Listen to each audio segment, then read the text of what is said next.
ప్రతిపక్ష నేత కేసీఆర్ ఇన్నాళ్లకు బీఆర్ఎస్ ఎల్పీ పదవులను ఎందుకు భర్తీ చేశారు? 2 ఏళ్ల తర్వాత డిప్యూటీ ఫ్లోర్ లీడర్గా హరీష్ రావుకు ప్రమోషన్ ఎందుకు ఇచ్చారు? హరీష్ రావుతో పాటు తలసాని సబితా ఇంద్రారెడ్డికి కూడా ప్రమోషన్ ఇవ్వడం వెనుక ఆంతర్యం ఏంటి? గ్రేటర్ ఎన్నికల నేపథ్యంలోనే ఈ నియామకాలు జరిగాయా, లేక బుజ్జగింపుల కోసమే ఈ నియామకాలను చేపట్టారా? అంటే అవుననే సమాధానం వినబడుతుంది.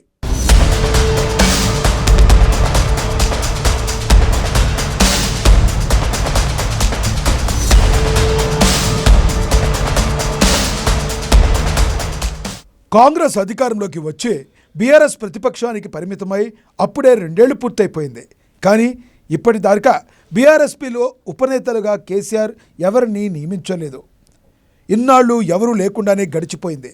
కానీ మారిన రాజకీయ పరిస్థితుల నేపథ్యంలో గులాబీ బాస్ ఒక్కసారిగా రూటు మార్చేశారు.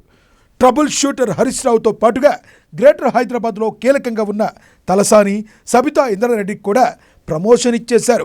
2 ఏళ్లుగా ఈ నేతలకు ఎలాంటి పదవి ఇవ్వని కేసీఆర్ ఇప్పుడే ఈ ప్రమోషన్లు ఎందుకు ఇచ్చారన్న చర్చ ఇప్పుడు జోరుగా సాగుతుంది.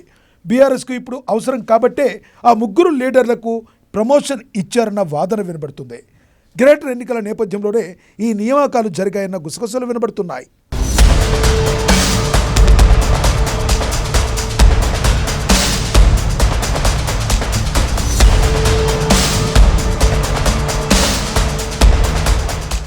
బీఆర్ఎస్ ట్రబుల్ షూటర్ హరీష్ రావుకు పార్టీలో ఎలాంటి ప్రాధాన్యత దక్కడం లేదన్న వాదన చాలా కాలంగా బలంగా వినబడుతుంది. ముఖ్యంగా కేసీఆర్ ఫామ్ హౌస్కే పరిమితమైన వేళ బీఆర్ఎస్ వర్కింగ్ ప్రెసిడెంట్ కేటీఆర్ అంతా తానే వ్యవహరిస్తున్నారు. ఎక్కడ ఏ మీటింగులు జరిగినా ఆయన అడ్రస్ చేస్తున్నారు. పోస్టర్లు మీటింగ్లలో కూడా ఎక్కడ హరీష్ రావు ఫోటో కూడా కనిపించని పరిస్థితి ఏర్పడింది. దీనికి తోడు కల్వకుంట్ల కవిత హరీష్నే టార్గెట్ చేస్తూ మాట్లాడుతున్నారు. కవిత ఎన్ని విమర్శలు చేస్తున్నా ఆయనకు మాత్రం పార్టీ నుంచి తగిన సపోర్ట్ లభించడం లేదన్న వాదన చాలా బలంగా వినబడుతుంది. హరీష్ రావును బ్యాక్ చేసే వాళ్లే పార్టీలో కరువయ్యారన్న చర్చ జరుగుతుంది. పార్టీ పరంగా ప్రాధాన్యత దక్కకపోగా అండగా నిలిచేవారే కరువైన నేపథ్యంలో ఆయన తీవ్ర అసంతృప్తితో ఉన్నారని చర్చ జరుగుతుంది.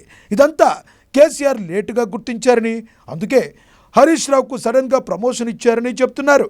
ముఖ్యంగా త్వరలో గ్రేటర్ ఎన్నికలు జరగబోతున్నాయి. అలాగే మున్సిపల్ జడ్పీటీసీ ఎన్నికలు కూడా జరగనున్నాయి. వీటిని సెమీఫైనల్స్గా భావిస్తున్నారు. ఈ కీలక తరుణంలో హరీష్ రావు లాంటి నాయకుడి అవసరం పార్టీకి ఎక్కువగా ఉందని కేసీఆర్ భావించారట. అందుకే ఇన్నాళ్లు జరిగిన నష్టాన్ని భర్తీ చేస్తూ ఆయనకు కీలక పదవినిచ్చి సర్ది చెప్పే ప్రయత్నం చేశారని టాక్.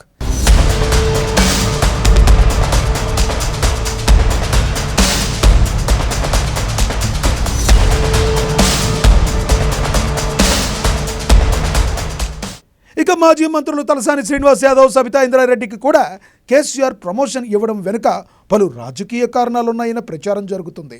హైదరాబాద్లో తలసాని కీలకంగా ఉన్నారు. పార్టీలకు అతీతంగా ఆయనకు పరిచయాలున్నాయి.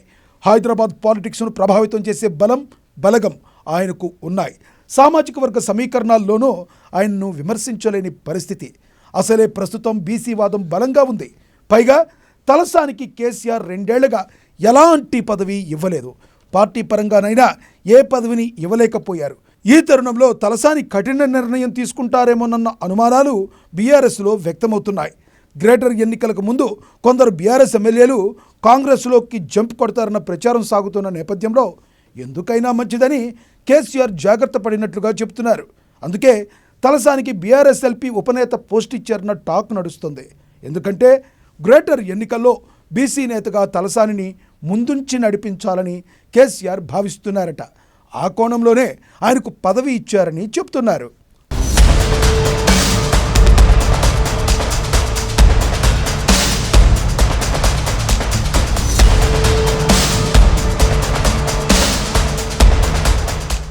మరోవైపు మాజీ మంత్రి సబితా ఇంద్రారెడ్డి కూడా గ్రేటర్ హైదరాబాద్లో కీలక నాయకురాలిగా ఉన్నారు. రంగారెడ్డి, గ్రేటర్ హైదరాబాద్లో ఆమెకు మంచి పట్టుంది. తనతో పాటు ఇతర నియోజకవర్గాలపైన ప్రభావం చూపేంత బలం ఆమెకుంది. పైగా ఆమె గతంలో కాంగ్రెస్లో పనిచేశారు. సీఎం రేవంత్ కుటుంబంతోనూ సబితా ఇంద్రారెడ్డి ఫ్యామిలీకి అనుబంధం ఉంది. ఈ తరుణంలో ఆమె కాంగ్రెస్ వైపు చూస్తున్నారన్న అనుమానాలు కూడా కలుగుతున్నాయి. ఒకవేళ సబిత పార్టీ మారితే బీఆర్ఎస్కు అది పెద్ద షాకే అవుతుంది. అందుకే ఆమెను బుజ్జగించడానికే బీఆర్ఎస్ ఎల్పీ ఉపనేతగా ఛాన్స్ ఇచ్చారని టాక్.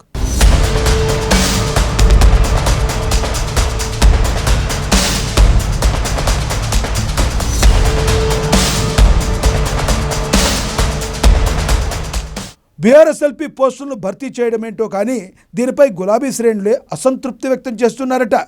ఈ పదవులేదో గతంలోనే ఇచ్చి ఉంటే బాగుండేదన్న చర్చ బీఆర్ఎస్లో జోరుగా నడుస్తుంది. ఇంత ఆలస్యంగా పదవులు ఇవ్వడం వల్ల పార్టీకి ఎలాంటి లాభం లేదన్న టాక్ నడుస్తుంది.